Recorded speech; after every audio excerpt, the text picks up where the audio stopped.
ये नाम जप के साथ दीक्षा लेना जरूरी है? क्या सबको दीक्षा आवश्यक है? जैसे हम दीक्षा ले लेते हैं तो फिर गुरु के अनुशासन में हमारा जीवन हो जाता है। हमारा मन एक तरफ चला जाता है कि हमारे वो गुरुदेव हैं और हमारी ये उपासना है। नहीं तो मन की जो दशा है वो बड़ी विचित्र है। कभी ये धन प्रिय लगता है, कभी वैराग्य होता है, कभी स्त्री प्रिय लगती है, कभी वैराग्य प्रिय लगता है, कभी जंगल में रहने का मन होता है, कभी भोगों में रहने का मन ऐसे चलता रहता है, चलायमान है। तो मेरे मन पर अनुशासन कर सके वो गुरुदेव ने जो आज्ञा करी, गुरुदेव ने जो उपासना दी, मेरे गुरुदेव। तो जहाँ हम किसी को अपना गुरुदेव मानते हैं तो उनका चिंतन होता है।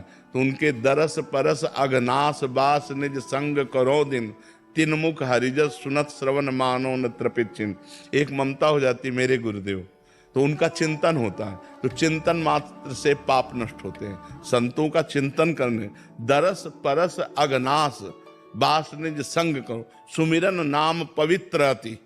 उनका सुमिरन करना, उनका नाम चिंतन आ जाना, उनका रूप चिंतन आ जाना गुरु जी का, इससे सारे पाप नष्ट हो जाते हैं। और ध्यान मूलम गुरु मूर्ति, पूजा मूलम गुरु पदम, मंत्र मूलम गुरु वाक्यम, मोक्ष मूलम गुरु कृपा। इसलिए जो नाम जप करते हो उसी को गुरुदेव के द्वारा जब मिलता है तो उसकी विशेष महिमा होती है।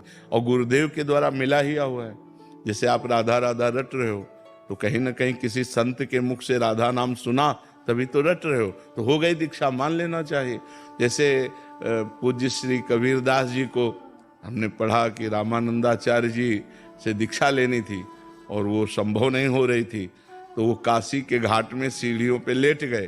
तो वो 4 बजे तड़के गंगा स्नान करने जाते थे, वो अपने चिंतन में थे, तो पैर पड़ा कबीरदास जी की छाती में। जी देखा उनका बेटा राम राम, बोले गुरुदेव राम राम, बस उसे ही दीक्षा मान ली और बड़े सिद्ध महापुरुष हुए। तो जैसे कहा जाता है राधा राधा रटो, अब मान लिया राधा राधा ये हमारे गुरुदेव और इनके मुख से निकला हुआ राधा नाम, हो गई दीक्षा। मानने की है, और एक कंठी बंधा लो, तिलक लगा लो और मनमानी आचरण करो तो कोई शिष्य हो गए क्या? वो तो नरक जाना पड़ेगा। पापाचरण करो तो नरक जाना पड़ेगा। बात समझ पा रहे हो? दीक्षा का मतलब होता है किसी संत से अपनापन हो जाना, किसी संत के अनुशासन से हमारा जीवन पवित्र मार्ग में चले, उसे ही दीक्षा कहते हैं।